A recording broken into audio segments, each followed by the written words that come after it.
Hi எல்லாருக்கும் வணக்கம். Welcome to Darshana designers. இந்த வீடியோவில் பிகினர்ஸுக்கு ஒர்க் எப்படி கற்றுக்கணுங்கிறத பற்றி சொல்லிக் கொடுக்க போகிறேன். இதில் நம்மளுக்கு என்னென்ன பேசிக் திங்ஸ் வேணும் அப்படிங்கிறத பற்றி உங்களுக்கு நான் சொல்ல போகிறேன். ஃபஸ்ட்டு நம்ம ஆரி ஒர்க் போடுறதுக்கு வேண்டிய முக்கியமான பொருள் பார்த்திங்கன்னா இந்த ஃப்ரேம் தாங்க. இந்த ஃப்ரேம் வந்து 18 இன்ச் ஃப்ரேம் தான் எல்லா ப்ளவுஸையும் யூஸ் பண்ணுவாங்க. ஏன் வந்து இந்த பெரிய ஃப்ரேம் யூஸ் பண்ணுறாங்கன்னா ப்ளவுஸோட நெக் டிசைனை வந்து அப்படியே கவர் பண்ணுங்கிறதுனால எல்லாருமே யூஸ் பண்ணுறது மெயினாக இந்த 18 இன்ச் ஃப்ரேம் தாங்க. இது வந்து நம்ம சின்ன நம்ம வந்து இந்த மாதிரி டிசைன் பண்ணுறதுக்காக இந்த ஃப்ரேமை நம்ம யூஸ் பண்ணலாம். இதுக்கப்புறமா நமக்கு தேவையானது நெக்ஸ்ட்டு பார்த்தீங்கன்னா நீடிலுங்க. ஆரி ஒர்க்குங்கிறது இந்த நீடிலில் வச்சு தான் நம்ம பண்ணணும். இதுதான் மெயின். இது வந்து என்னென்னு பார்த்தீங்கன்னா இது வந்து இரும்புலேயும் இருக்கும், இந்த மாதிரி இரும்புலேயும் இருக்கும், இல்லை இன்னொன்று இந்த சில்வர்லேயும் கிடைக்கும். இப்போ இதில் பார்த்தீங்கன்னா 23 இல்லைன்னா 24 எது வேணால் நம்ம யூஸ் பண்ணிக்கலாங்க. இது வந்து டியூலிப் கம்பெனி, இதை வாங்கி யூஸ் பண்ணுங்கள். இந்த த்ரெட்டு பார்த்தீங்கன்னா இந்த சைடில் பார்த்தீங்கன்னா இந்த சைடில் வந்து ஒரு கொண்டையாட்டு இருக்குங்க. இதை வச்சு தான் நம்ம வந்து என்ன பண்ணுவோம்னா ஆரி ஒர்க்கை வந்து ஸ்டார்ட் பண்ணுவோம். அதுக்கப்புறம் இந்த நீடில் வந்து எதுக்கு நார்மல் நீடில் எதுக்கு யூஸ் பண்ணுறோம் அப்படின்னா இந்த ஃப்ரெஞ்ச் நாட் போடுறதுக்கு, அதுக்கப்புறம் வந்து பீட்ஸ் எல்லாம் வந்து கோக்கிறதுக்கு, இந்த மாதிரி விஷயங்களுக்கெல்லாம் வந்து இந்த மாதிரி நீடில் யூஸ் பண்ணுவாங்க. நான் பின்னால் வர கிளாஸஸில் வந்து இந்த நீடில் என்ன கம்பெனி என்ன பிராண்ட் யூஸ் பண்ணுங்கிறத பற்றி நான் டீட்டெயிலாக சொல்கிறேன். நெக்ஸ்ட் நம்ம பார்க்க போகிறது ஜரி த்ரெட்டுங்க. ஜரி த்ரெட் வந்து கலர்ஸில் கிடைக்கும், எல்லா கலர்ஸ்லையும் கிடைக்கும். மெயினாக நம்ம யூஸ் பண்ணுறது இந்த கோல்டு ஜரி வச்சு தான் நம்ம அதிகமாக யூஸ் பண்ணுவோம். நெக்ஸ்ட்டு வந்து சில்வர் ஜரியும் இருக்குது. இது என்ன கம்பெனி பார்த்தீங்கன்னா டயால்ஜி இல்லைன்னா மம்தா பிராண்டு எது வேணால் நம்ம யூஸ் பண்ணிக்கலாம். எல்லாமே நல்லா தான் இருக்கும்.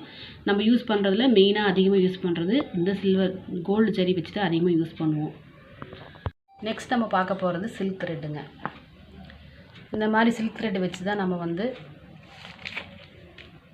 ப்ளவுஸுக்கு டிசைன் பண்ண போகிறோம். இது எல்லா கலர்லேயும் நம்ம என்ன கலரில் டிசைன் பண்ணணுமோ எல்லா கலர்லேயும் கிடைக்கும். இதுதான் மெயின். நெக்ஸ்ட் நம்ம பார்க்க போகிறது பைப்பிங் த்ரெட்டுங்க. இது வந்து நம்ம எல்லா கடையிலையுமே கிடைக்கும், நூல் கடையில் என்ன கிடைக்கும். ரெண்டாவது இதில் 2 வகையாக இருக்கும். ஒன்று இந்த மாதிரி கொஞ்சம் லைட்டாக தின்னாக இருக்கும், திக்காக இருக்கிறது நம்ம கடையில் போய் சொன்னோம்னா கிடைக்கும். இது வந்து பைப்பிங் லோட் ஸ்டிச்சிங் பண்ணுறதுக்கு இந்த பைப்பிங் த்ரெட்டு நம்ம யூஸ் பண்ணுவோம். அடுத்தது பார்த்திங்கன்னா சுகர் பீட் இருக்குது.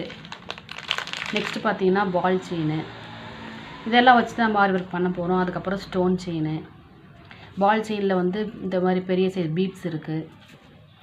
அதுக்கப்புறம் வந்து இந்த மாதிரி ஸ்டோன்ஸுங்கெல்லாம் இருக்குது. இதெல்லாம் வந்து நம்ம யூஸ் பண்ணி தான் நம்ம வந்து ஆரி ஒர்க் பண்ண போகிறோம். அடுத்தது இந்த த்ரெட்டு எதுக்கு யூஸ் பண்ணுறோன்னா ஆங்கர் த்ரெட்டு வந்து எதுக்கு யூஸ் பண்ணுறோம்னாங்க ஃப்ரெஞ்ச் நாட் பண்ணுறதுக்கு, சின்ன சின்ன பூக்கள் பண்ணுறது. அதாவது நார்மல் நீடில் நம்ம ஆரி ஊசியில் பண்ணுறதை விடவும் நார்மல் நீடில்லையும் இந்த மாதிரி ஒர்க்கெலாம் நம்ம பண்ணலாம். அதுக்காகவும் இந்த மாதிரி த்ரெட்டெல்லாம் நம்ம யூஸ் பண்ணுவோங்க. இதுக்கெல்லாம் இந்த ஸ்டோன் ஒட்டுறதுக்கெல்லாம் மெயினாக வந்து இந்த கம்மு தேவைப்படுங்க. ஃபெவிக்ரில் கம் இது. இந்த கம்பெனி தான் வந்து இந்த ஸ்டோன்ஸ் ஒட்டுறதுக்கெல்லாம் வந்து நல்லா ஒட்டினா நல்லா க்ரிப்பாக பிடிக்கிற மாதிரி இருக்கும். இந்த கம்பெனி தான் எல்லோரும் வாங்கி யூஸ் பண்ணுறாங்க. நானும் இதை தான் வாங்கி யூஸ் பண்ணிகிட்ருக்கிறேன். நெக்ஸ்ட்டு பார்த்திங்கன்னா கிளாஸ் மார்க்கர் பென்சிலு. இந்த பென்சில் வந்து நம்ம வந்து அந்த ப்ளவுஸ் நெக்கில் வந்து டிசைன் பண்ணுறதுக்காக யூஸ் பண்ணுறோம். இதில் வந்து நீட்டாக வரைஞ்சிட்டு அதுக்கப்புறமா தான் நான் ப்ளவுஸில் வந்து டிசைனை நம்ம வந்து யூஸ் பண்ணி ஆரி ஒர்க் பண்ணுவோம். இது வந்து பேசிக் திங்ஸுங்க. இதெல்லாமே இதில் வீடியோ உங்களுக்கு பிடிச்சுன்னா லைக் பண்ணுங்கள், ஷேர் பண்ணுங்கள், கமெண்ட் பண்ணுங்கள், மறக்காமல் சப்ஸ்கிரைப் பண்ணுங்கள். பக்கத்தில் இருக்க பெல் ஐக்கானை கிளிக் பண்ணிவிட்டு ஆல் கொடுத்துட்டிங்கன்னா அப்பப்போ உங்களுக்கு நோட்டிஃபிகேஷன் நீங்கள் அதை பார்த்து நீங்கள் கற்றுக்கலாம். Okay, take care. Bye bye. See you in the next video.